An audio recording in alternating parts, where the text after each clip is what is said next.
Thank you so much, Dan, and thank you, Helda, again, for being here for that really interesting conversation and for your important and unique perspective on so many issues, the energy security issues in Europe, the U.S. unconventional revolution, and climate change issues that we face. We're going to, if you take a look at your programs, switch the next two items on your program, and I'm optimistic and confident that in doing so, by the time we finish with Jim Rogers, John Podesta will be here from the airport. But now I'd like to ask David Sandalow and Jim Rogers to please join me on stage. The future of the U.S. power sector, as many of you know, is one of both great challenge and also great opportunity as we struggle to limit the impacts of climate change, develop shale resources safely, rethink the future of the utility business model, among many other issues. And our next speaker, Jim Rogers, is really one of the most thoughtful, articulate, and visionary leaders in the U.S. energy industry. Jim, as many of you know, served for 7 years until 2013 as the president and CEO of Duke Energy, the nation's largest electric utility. He's won countless awards, served in government as well as the private sector, serves on many corporate and nonprofit boards, drawn particular attention for his outspoken advocacy of federal action to deal with climate change, acknowledging the responsibility that he said he felt given Duke's heavy reliance on coal to generate electricity. And he was a founding member of the U.S. Climate Action Partnership, a coalition of business and environmental groups to push for a cap-and-trade program.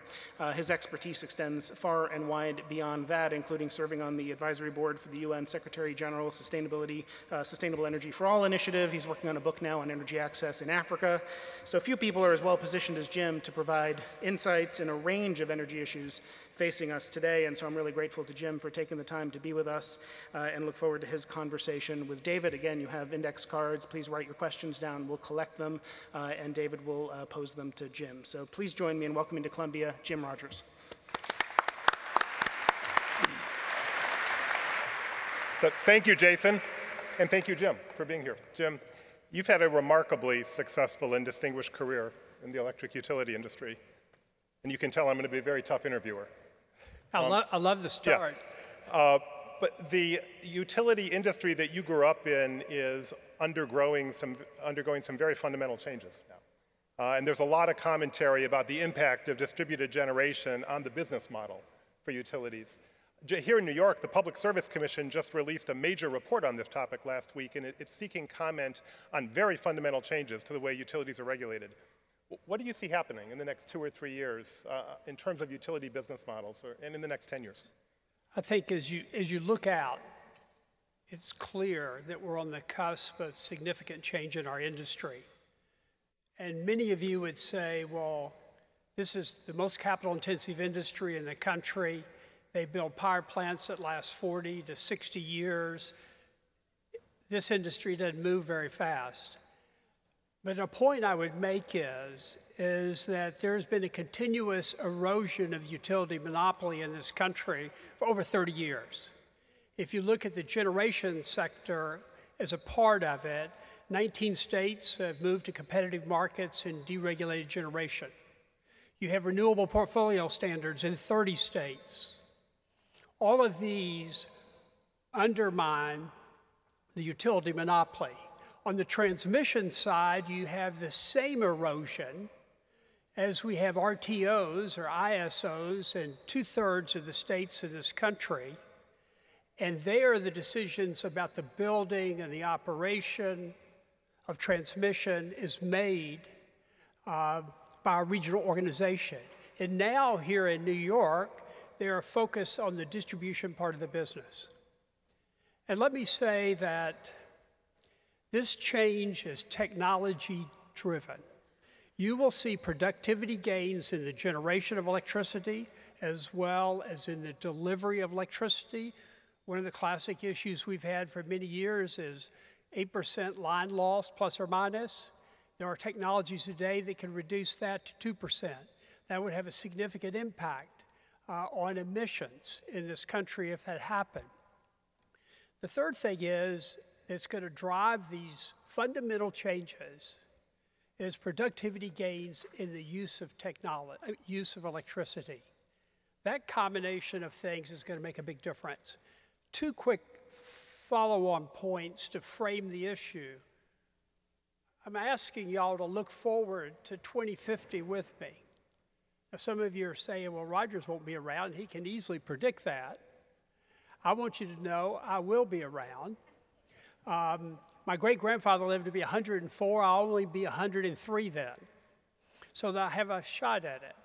But why is 2050 important? By 2050, virtually every power plant in this country will be retired and replaced. Think about that.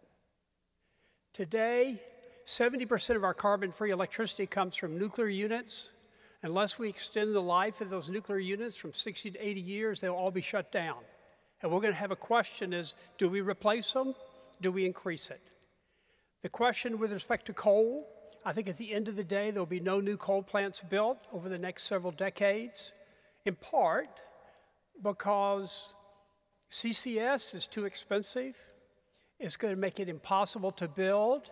And an interesting thing has happened in this industry. Historically, we emitted 40% of the carbon in the United States.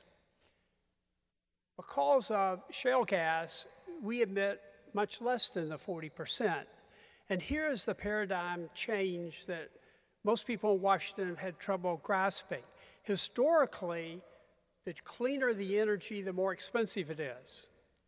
Now we're in a situation with shale gas where it's cleaner than coal and cheaper than coal.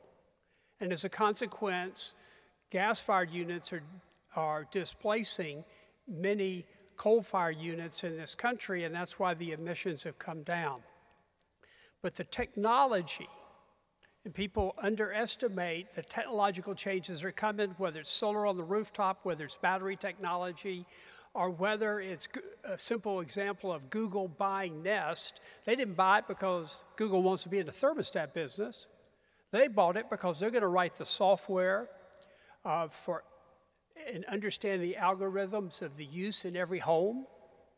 They want to know that data where they can predict when a refrigerator's going out or when an HVAC system's going out, to mine that data and be able to make sales predicated on predicting the need to replace equipment. So I see traditional utilities under attack. I think the model has to change. And I guess one last point. See, if you go long enough, you kind of avoid the tougher questions. The last point that is important, I think, is that this business model that allowed us to provide universal access at some of the lowest costs in the world of electricity worked great in the 20th century. But in the 21st century, our mission is going to be fundamentally different. We're going to have to clean up our emissions more. We're going to move from being not just a supplier, but an optimizer. And it's going to be far more complex because there's going to be more distributed generation. We deal with millions of random decisions in terms of use every day. But that is going to change our model, whether it moves to fixed variable rates, too technical, formula rates, but the way we're regulated needs to be changed, and that will take time and allow us to be, in a sense, the battery and the optimizer for all providers as well as users, going beyond the meter to the device. Jim, are you concerned about the stability of the grid under these changes? Germany in first quarter of this year had 28% renewable energy on the grid. Could the U.S. grid handle that level of intermittent renewables on a sustained basis? I think they're struggling in Germany, and that's a longer conversation. They have a lot more kind of interruptions as a consequence of dealing with the intermediate and bringing online existing baseload units. But the reality is it's not clear how much we can actually handle. I have confidence if we can handle millions of random decisions about use, people throwing the switch, turning on the television, et cetera, that we will develop the capability to handle hundreds, thousands of distributed generation sources, as well as intermediate sources. The open question is that number 20% or 30% or 40%? The other question is do you run your, and this is the problem in Germany, they're shutting down cheaper nuclear units. They're actually shutting down a lot of nuclear units, but that's a longer story. But they're shutting down nuclear units in order to take higher price renewables. And that is undermining their ability to maintain their, as said earlier, to maintain their energy-intensive industries in the country. Let me ask you one more quick grid question before turning to another topic. There's been a lot of discussion there needs to be about the security of the grid. In my years at the Department of Energy, we spent a lot of time working on cybersecurity issues related to the grid. And there were a recent article in Wall Street Journal about physical security of transformers. Do you have any thoughts on the physical security and cybersecurity issues around the grid?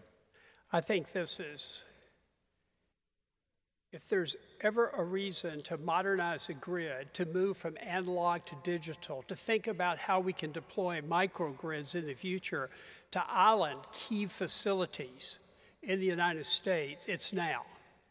Our government knows far more about cyber attacks than we do. We're working closely with the government. But quite frankly, our industry doesn't know what the government knows. And so it's very important that the government opens the door and works side by side with the industry to deal with cyber attacks. Terrorist attacks that we're very careful not to talk about because it's so real, it's so possible in terms of the ability to knock out a grid in a key part of the country, and it could be 6 months before it's completely rebuilt.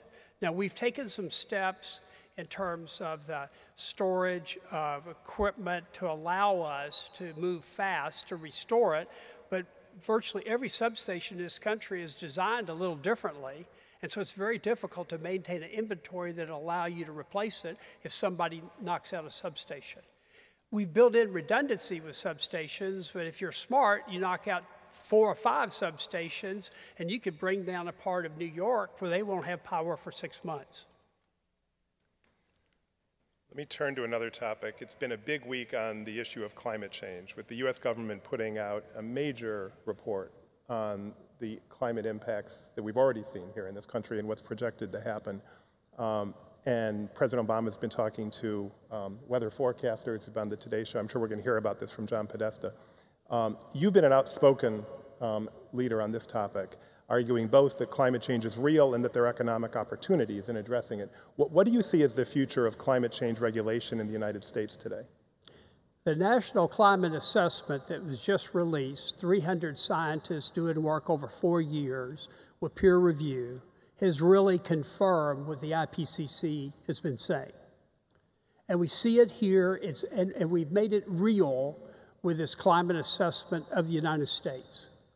I think that is a very important document to help to really educate the American people.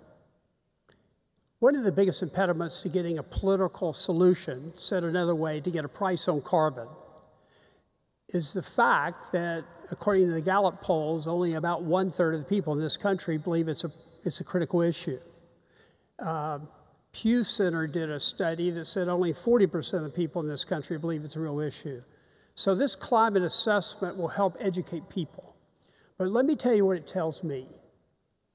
When I look at the drought situation in the Southwest and the need to really a deteriorating Colorado River, I look on the East Coast in terms of the problems that are there. I mean, it kind of raises an interesting question. Should you prohibit anybody from building a house on the shore that's closer than a half a mile or a mile from where the shoreline is today? But we need to start thinking about those things. We need to act contemporaneously on 2 fronts. On one front, we need to develop adaptation plans for every region of our country. The very process of creating plans to adapt to the changes that we're experiencing today and we will experience more of tomorrow will help bring attention to this issue and will be part of the educational process that will help us to get political action. I think that's very important. Dr. James Lovelock, who I met with about 5 or 6 years ago, today, still in his 90s, believes that adaptation is critical because we've already gone so far, we're not going to turn the clock back overnight. Now, we got what I call a short-term mulligan when we found shale gas, and it allowed us to reduce our emissions to mid-1995 levels.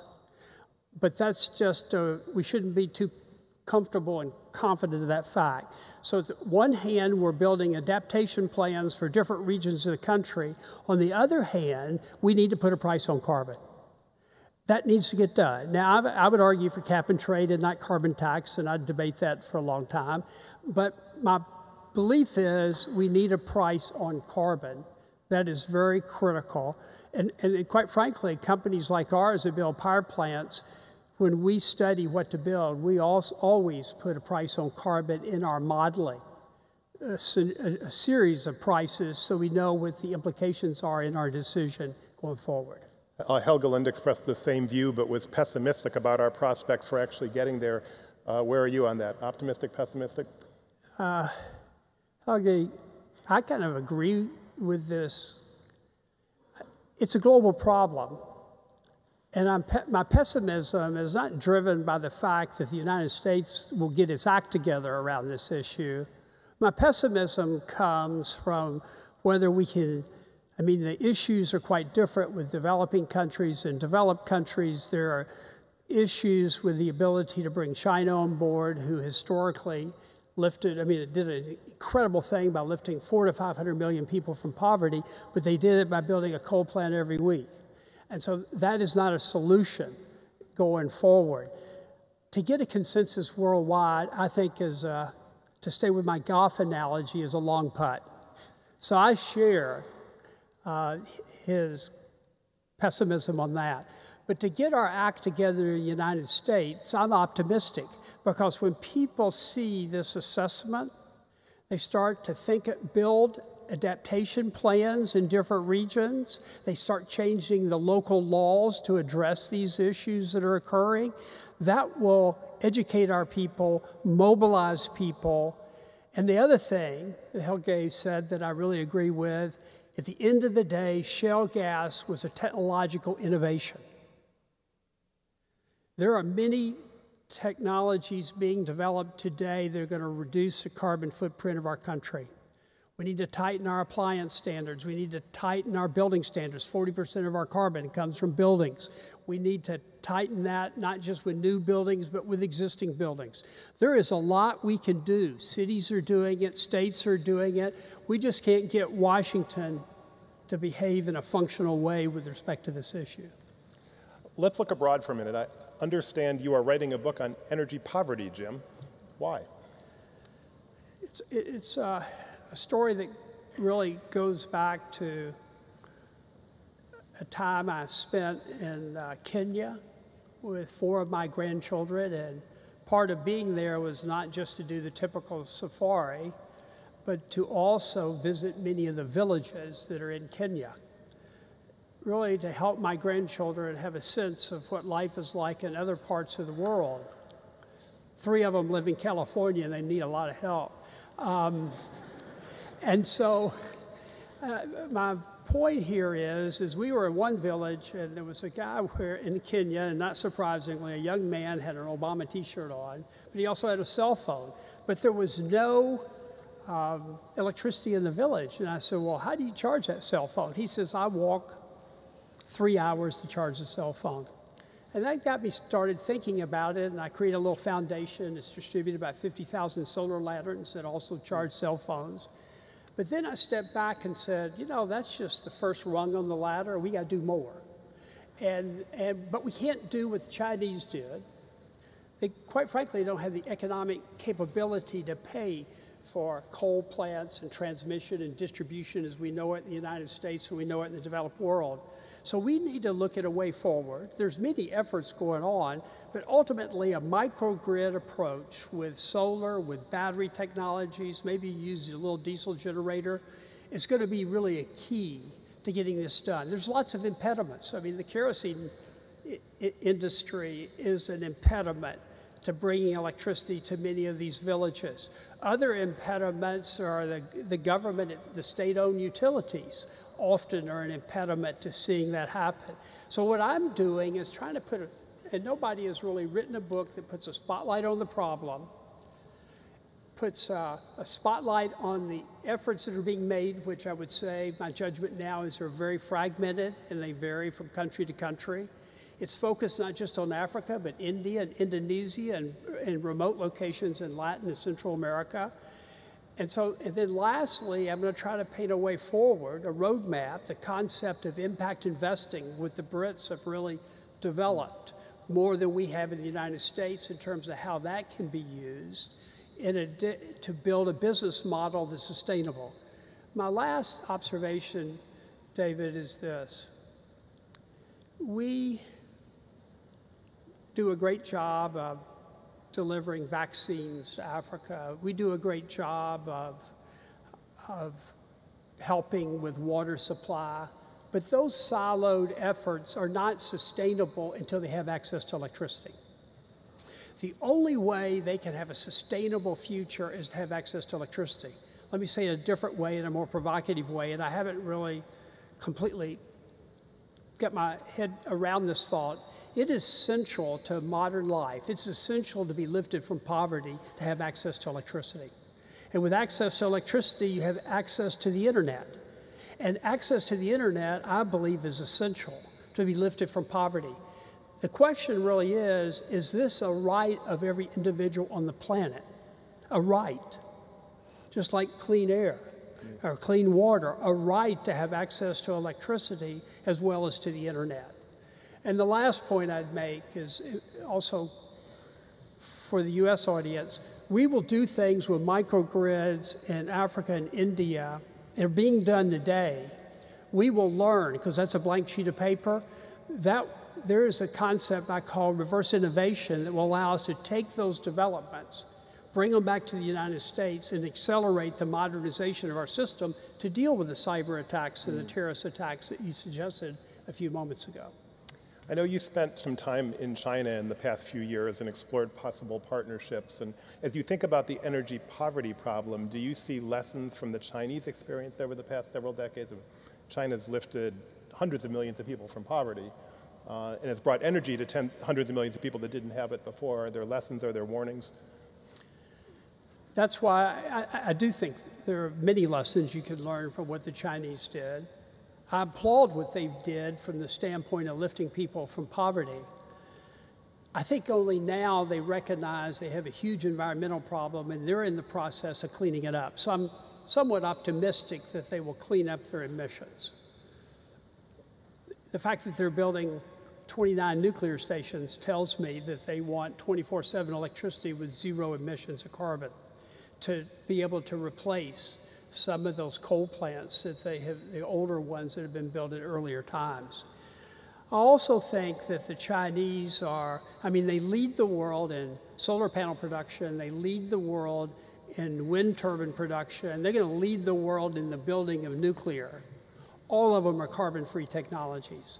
So I think the Chinese, while they might not be talking about putting a price on carbon, they're putting their money and their energy into new technologies and developing technologies that will be competitive.